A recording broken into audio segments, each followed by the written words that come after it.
Hello दोस्तों 1947 की आज़ादी के बाद भी हमारा देश भारत अलग अलग देशों से जंगों का सामना करता आ रहा है। कभी चाइना से तो कभी पड़ोसी देश पाकिस्तान से, वार किसी से भी। लेकिन अगर इंडिया हिस्ट्री में जंग की बात छिड़ जाए तो वीर अब्दुल हमीद को जरूर याद किया जाता है, जिन्हें परमवीर चक्र से भी सम्मानित किया गया है। दोस्तों, वीर अब्दुल हमीद भारत का वो नौजवान बहादुर सिपाही था कि इनके बहादुरी के किस्से को जब कोई आर्मी का नौजवान सुनता था तो उसके दिल में एक ही ख्वाहिश होती थी कि वह भी वीर अब्दुल हमीद के जैसा ही बनकर दिखाएगा। तो दोस्तों, इस वीडियो में हम बात करेंगे हिंदुस्तान का हीरो नौजवान जाबाज सिपाही वीर अब्दुल हमीद की।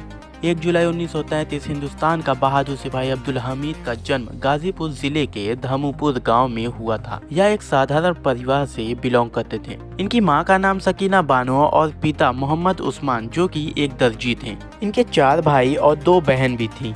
कहा जाता है ये अपने पिता की दुकानों में उनके कामों में हाथ बटाया करते थे। दोस्तों, कहा जाता है कि ये बचपन से ही कुश्ती और लाठी खेलने के बहुत शौकीन थे। इनकी शादी 18 से 19 वर्ष में ही रसूलन बीवी से हो गई थी। अब्दुल हमीद 21 साल की उम्र तक इंडियन आर्मी में भर्ती हो गए थे। 1962 में भारत और चाइना का युद्ध अब्दुल हमीद की पहली वार थी। इस जंग में अब्दुल हमीद ने अपनी होशियारी और जज्बे के साथ उनका सामना करके यह साबित कर दिया कि अब्दुल हमीद कोई आम इंसान नहीं है, वह दूसरे से बहुत अलग है।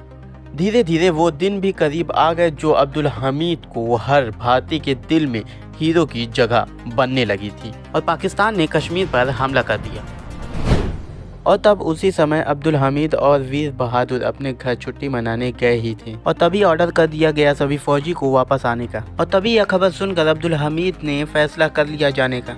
उस समय अब्दुल हमीद की पोस्टिंग पंजाब में थी, जो पाकिस्तान से सटा था। 8 सितंबर 1965 के वार में पाकिस्तान ने यहाँ के बॉर्डर से घुसने का प्लान बनाया, जहाँ अब्दुल हमीद की पोस्टिंग थी। जब यह बात अब्दुल हमीद को पता चली तो वो अपने सैनिकों को इकट्ठा कर प्लान बनाया और अब्दुल हमीद ने अपने आरसीएल जीप को खेत के आड़ में खड़ा कर दिया। कुछ समय बाद जब पाकिस्तानी आए तो अब्दुल हमीद ने उनकी पहली टैंक पर निशाना लगाकर उनके एक टैंक को बर्बाद कर दिया। इसी तरह दूसरा निशाना भी टैंक पर लगाकर टैंक के चिथड़े उड़ा दिए। इस डर से बाकी पाकिस्तानी टैंक को छोड़कर भाग गए। 9 सितंबर अगले दिन पाकिस्तान ने इंडिया बॉर्डर पर हमला कर दिया, जिसके चलते इंडियन आर्मी का बहुत नुकसान हुआ। लेकिन बहादुर सिपाही अब्दुल हमीद ने भी डटकर उनका सामना किया और उनकी 2 और टैंकों को उड़ा दिया। इसी तरह पाकिस्तान की 60 टैंकों को अब्दुल हमीद ने नष्ट कर दिया। बात है 10 सितंबर की। पाकिस्तानियों का अब्दुल हमीद के कारण बहुत नुकसान हुआ, जिसे देखकर पाकिस्तानियों ने टारगेट अब्दुल हमीद को ही बना लिया था। उसी दिन पाकिस्तान ने आरसीएल जीप को देखकर बम अटैक कर दिया, जिसके बाद उसी अटैक में अब्दुल हमीद भारत के लिए शहीद हो गए।